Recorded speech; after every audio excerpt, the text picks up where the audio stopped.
नहीं दोस्तों, वंदे मातरम। हमारे देश के कुछ नेता ऐसे हैं, कुछ लीडर्स ऐसे हैं जो कि सिर्फ और सिर्फ अपना एक ही एजेंडा और एक ही काम मानते हैं, और वो है देश के प्रधानमंत्री नरेंद्र मोदी को लेकर टिप्पणी करते रहना। ऐसा लगता है कभी कभी उनको सुनकर कि अगर वो टिप्पणी नहीं करेंगे तो शायद उनका दिन का जो खाना है वो पूरा नहीं हो पाएगा। ऐसे में कई बार वो कुछ ऐसी चीज़ों के ऊपर भी टिप्पणी कर देते हैं जिनके के ऊपर टिप्पणी करने का कोई आधार ही नहीं होता। अब आधार की बात निकली है तो आधार से एक नया केस ये निकल कर सामने आया है कि केंद्र सरकार ने कहा है कि भाई आधार कार्ड से वोटर कार्ड को लिंक किया जाएगा। लेकिन जो बात सीए के टाइम पर उठी थी कि भाई कागज़ नहीं दिखाएंगे, वही बात एक बार फिर से यहाँ पर उठ के सामने आ गई है, क्योंकि ओवैसी साहब को अब इस बात से भी दिक्कत है कि आधार कार्ड से आखिर वोटर कार्ड को क्यों लिंक किया जा रहा है। ऑब्वियस सी बात है, आधार कार्ड से वोटर कार्ड को लिंक किया जाएगा तो और भी ज़्यादा इन्फॉर्मेशन आधार कार्ड होल्डर के आसपास मिल जाएगी, और जो भी कुछ इन्फॉर्मेशन निकालनी होगी उसके नंबर से निकाली जा सकेगी। लेकिन ओवैसी साहब को जो परेशानी हो रही है वो बिल्कुल समझ से परे है। एआईएमआईएम के प्रमुख और हैदराबाद से सांसद असदुद्दीन ओवैसी अक्सर केंद्र की मोदी सरकार पर निशाना साधने का कोई मौका नहीं छोड़ते। हाल ही में असदुद्दीन ओवैसी ने केंद्रीय कैबिनेट द्वारा लड़कियों की शादी की उम्र 18 से बढ़ाकर 21 करने के फैसले का विरोध जताया था।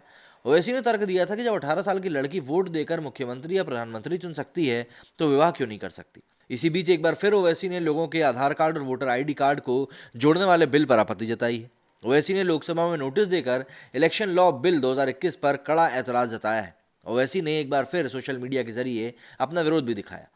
आपको बता दें कि इस बिल को सोमवार को संसद में शीतकालीन सत्र में पेश किया जाना है, लेकिन इससे पहले हैदराबाद से सांसद असदुद्दीन ओवैसी ने इसको लेकर अपना विरोध जताया है। वहीं आधार कार्ड और वोटर आईडी कार्ड से के जुड़ने पर विरोध करने पर ओवैसी सोशल मीडिया पर लोगों के निशाने पर आ गए हैं। लोगों ने मोदी सरकार के इस फैसले का समर्थन करते हुए असदुद्दीन ओवैसी की जमकर लताड़ लगाई। शिव नाम के एक यूजर ने ओवैसी पर तंज कसते हुए लिखा कि कागज तो दिखाने ही पड़ेंगे चाहे कितना ही जोर लगा लो। इसके आगे अनूप कुमार लिखते हैं कि I support the central government bill, why do you afraid of this bill mister Owaisi ji. Bogus votes will be removed not only in old city but all over the country. It may not be possible you to win election genuinely by bogus votes. You will win it. Is it right if not support the bill 2021? इसके आगे आमिर इबन अमीन लिखते हैं, I think linking voter ID with Aadhaar card is good step towards a transparent and fair election. And linking Aadhaar does not infringe our right to privacy because we already link Aadhaar with many other documents. एक और user ने लिखा कि Rohingya Bangladeshi vote नहीं मिलेंगे। एक अन्य user ने सरकार के फैसले का समर्थन करते हुए लिखा कि वोटर कार्ड को आधार से लिंक करना अच्छा है, इससे फर्जी वोटिंग और जिन लोगों ने अपने गांव शहरों में दो दो वोटर कार्ड बनवा के रखे हैं उन्हें रोका जा सकेगा। इस योजना का आखिर विरोध क्यों हो रहा है, ये बात समझ से परे है। बता दें कि ओवैसी ने सोशल मीडिया पर विरोध जताते हुए चिट्ठी लिखी थी जिसमें उन्होंने लिखा है कि आधार कार्ड और वोटर आईडी कार्ड को जोड़ने से कई नुकसान है जिसमें नागरिकों की सुरक्षा और निजता को खतरा है। इसके साथ ही ओवैसी ने दावा किया था कि इससे सीक्रेट बैलेट फ्री और फेयर इलेक्शन में बाधा पैदा होगी। अभी जो इलेक्शन में बाधा पैदा होने वाली बात कर रहे हैं, बस वहीं पर जाकर लोगों की सुई अटक गई है। क्योंकि देखिए, आधार कार्ड एक इंसान का एक ही होता है, वो मल्टीपल नहीं होते। लेकिन वोटर कार्ड कई ऐसे मामलों में देखा गया है, जैसे आज मैं यहाँ रह रहा हूँ और मैं शिफ्ट करके दूसरी जगह जाऊँगा तो कई बार ऐसे केसेस में होता है कि दूसरी जगह मेरा दूसरा वोटर कार्ड बन जाएगा और यहाँ का है ही।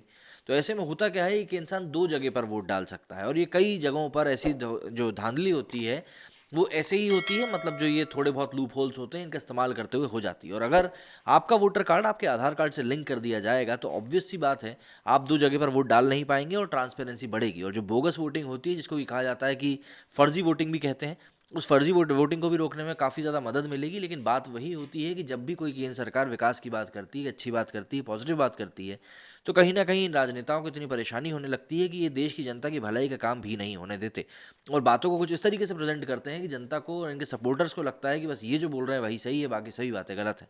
क्योंकि कई सारे मामलों में ऐसा हो चुका है। 3 तलाक के ही केस में आप देख लीजिए, 3 तलाक के केस में कितनी ही महिलाओं का जीवन जो है वो खराब हो गया। उसके बाद भी जब इनके नेता बात करते हैं 3 तलाक के बिल को लेकर तो ऐसी ही बातें करेंगे कि सुन के आपको लगेगा कि भाई 3 तलाक हटा के तो मोदी सरकार ने बहुत बड़ी गलती कर दी है। लेकिन एक बार जब आप ऐसी किसी महिला से पूछेंगे जिसको कि 3 तलाक मिला हो, वो आपको बताएगी कि ये आखिर कितना पीड़ादायी होता है जब कोई इंसान फ़ोन पर या सिर्फ यूं ही मुँह से बोल देता है तलाक 3 बार और बात वहीं खत्म हो जाती है।